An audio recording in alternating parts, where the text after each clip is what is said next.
The music of Erich Zann.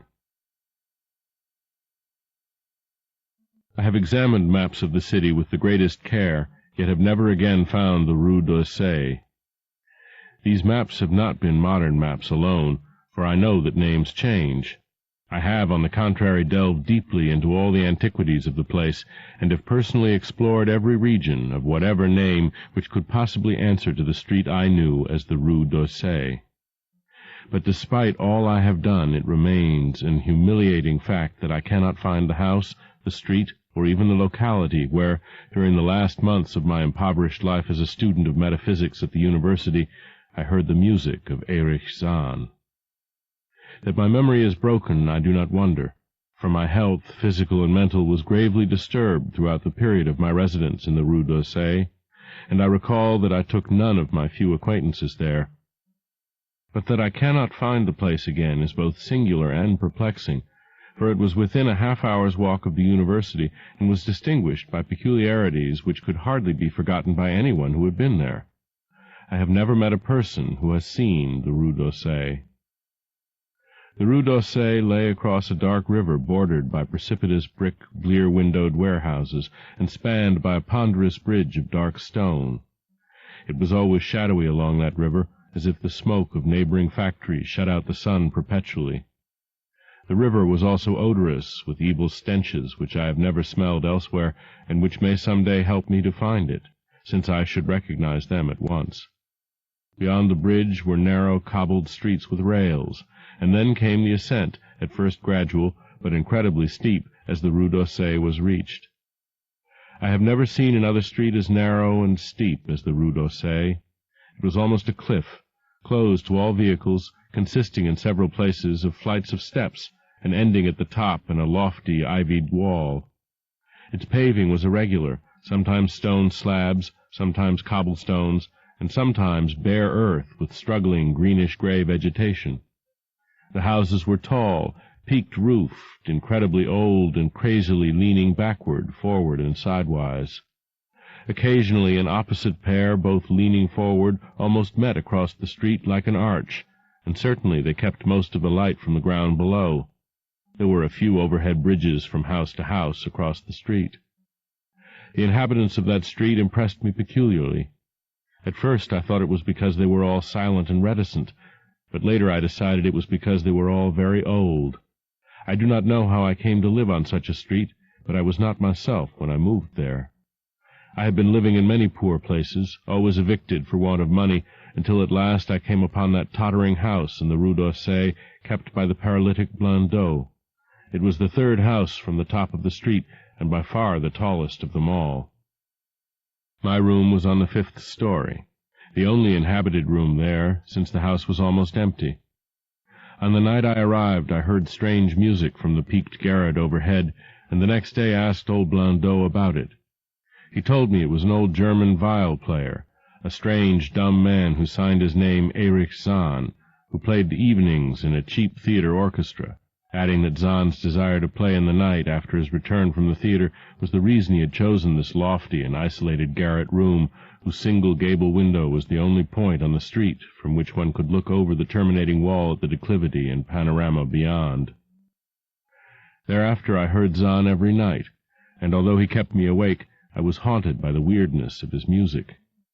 Knowing little of the art myself, I was yet certain that none of his harmonies had any relation to music I had heard before, and concluded that he was a composer of highly original genius. The longer I listened, the more I was fascinated, until after a week I resolved to make the old man's acquaintance. One night, as he was returning from his work, I intercepted Zann in the hallway, and told him that I would like to know him and be with him when he played. He was a small, lean, bent person with shabby clothes, blue eyes, grotesque, satyr-like face, and nearly bald head, and at my first word seemed both angered and frightened. My obvious friendliness, however, finally melted him, and he grudgingly motioned to me to follow him up the dark, creaking, and rickety attic stairs. His room, one of only two in the steeply pitched garret, was on the west side, toward the high wall that formed the upper end of the street. Its size was very great, and seemed the greater because of its extraordinary bareness and neglect. Of furniture there was only a narrow iron bedstead, a dingy washstand, a small table, a large bookcase, an iron music rack, and 3 old-fashioned chairs. Sheets of music were piled in disorder about the floor. The walls were of bare boards, and had probably never known plaster, whilst the abundance of dust and cobwebs made the place seem more deserted than inhabited. Evidently Erich Zann's world of beauty lay in some far cosmos of the imagination. Motioning me to sit down, the dumb man closed the door, turned the large wooden bolt, and lighted a candle to augment the one he had brought with him. He now removed his vial from its moth-eaten covering, and taking it, seated himself in the least uncomfortable of the chairs. He did not employ the music rack, but offering no choice and playing from memory, enchanted me for over an hour with strains I had never heard before, strains which must have been of his own devising. To describe their exact nature is impossible for one unversed in music. They were a kind of fugue, with recurrent passages of the most captivating quality, but to me were notable for the absence of any of the weird notes I had overheard from my room below on other occasions.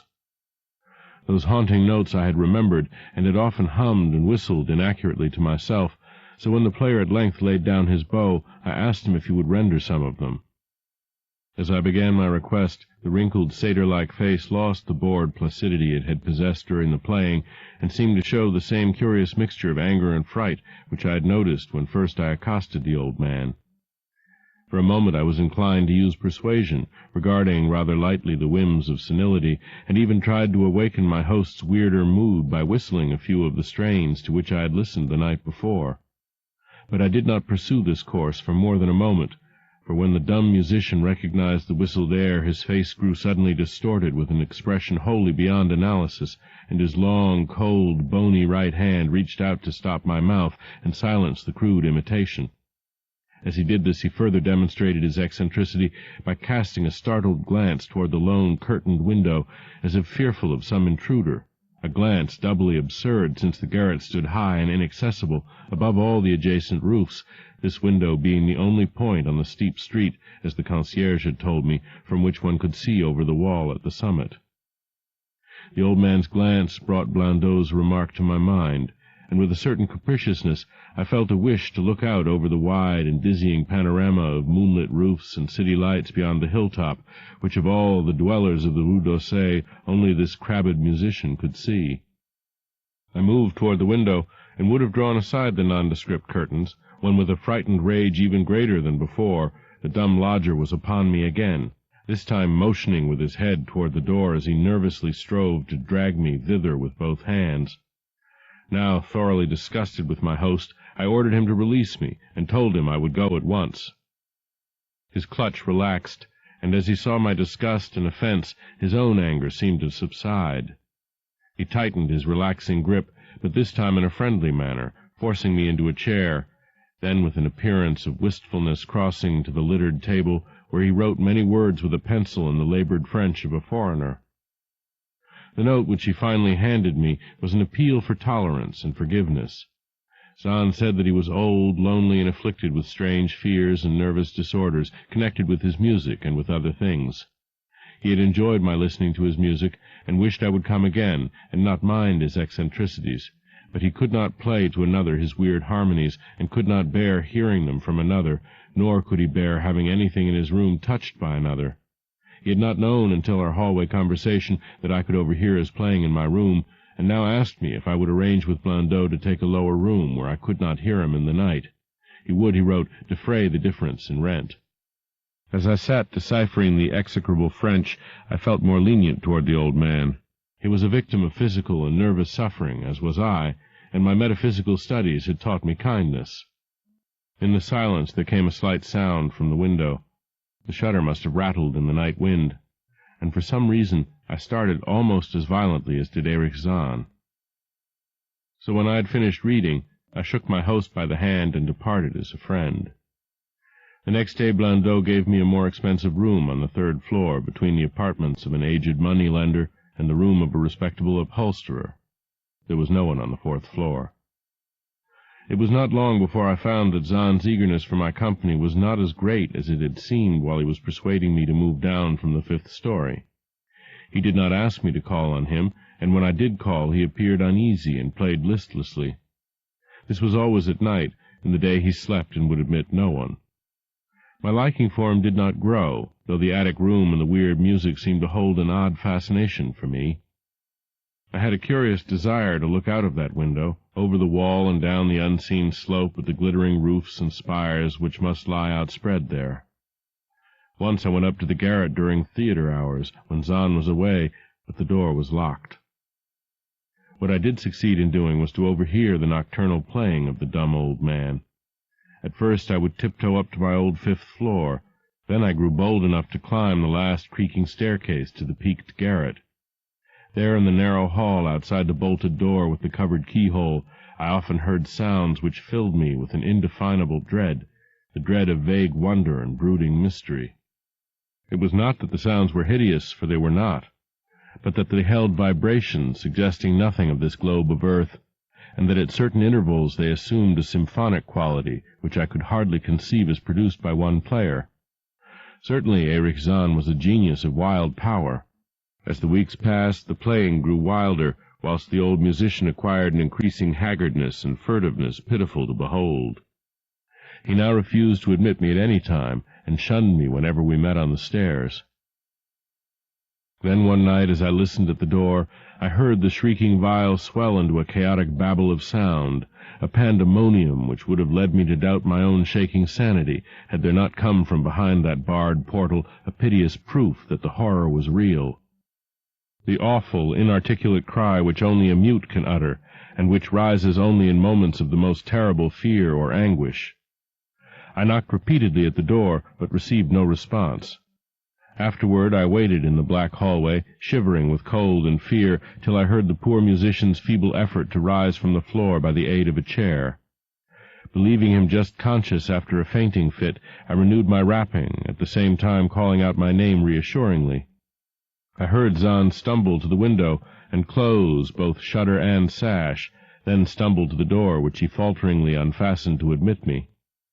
This time his delight at having me present was real, for his distorted face gleamed with relief while he clutched at my coat as a child clutches at its mother's skirts.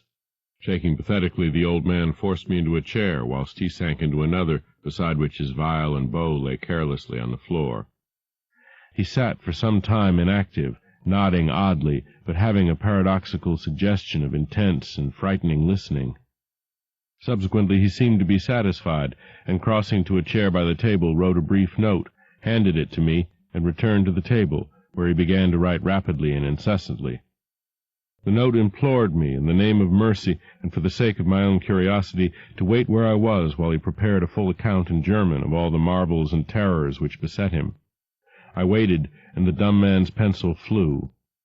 It was perhaps an hour later, while I still waited, and while the old musician's feverishly written sheet still continued to pile up, that I saw Zann start as from the hint of a horrible shock. Unmistakably he was looking at the curtained window and listening shudderingly.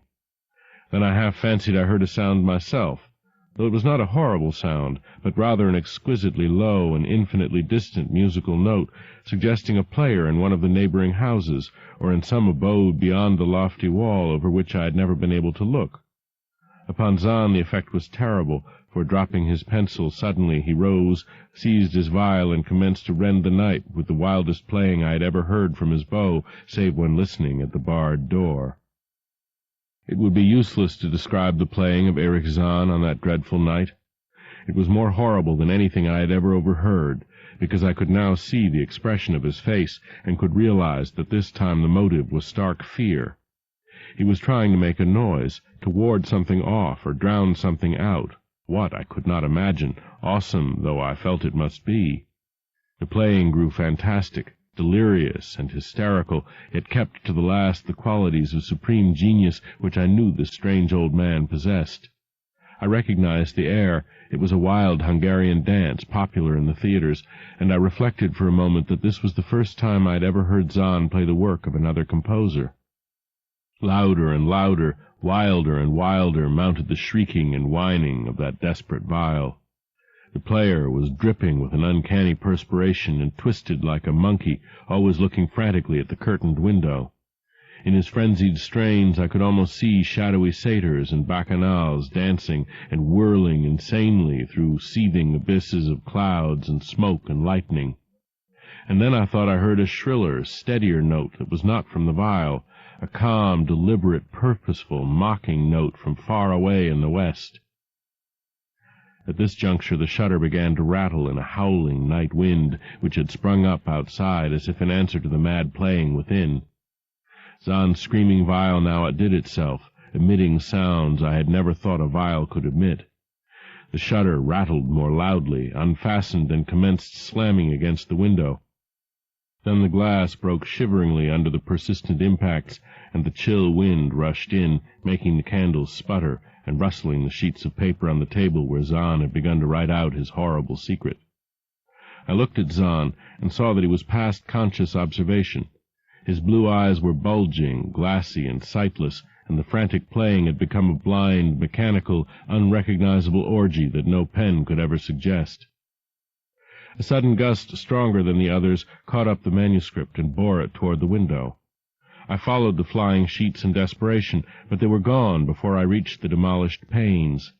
Then I remembered my old wish to gaze from this window, the only window in the Rue d'Orsay from which one might see the slope beyond the wall and the city outspread beneath. It was very dark, but the city's lights always burned, and I expected to see them there amidst the wind and rain. Yet when I looked from that highest of all gable windows, looked while the candles sputtered and the insane viol howled with the night wind, I saw no city spread below, and no friendly lights gleamed from remembered streets, but only the blackness of space illimitable, unimagined space alive with motion and music and having no semblance to anything on earth.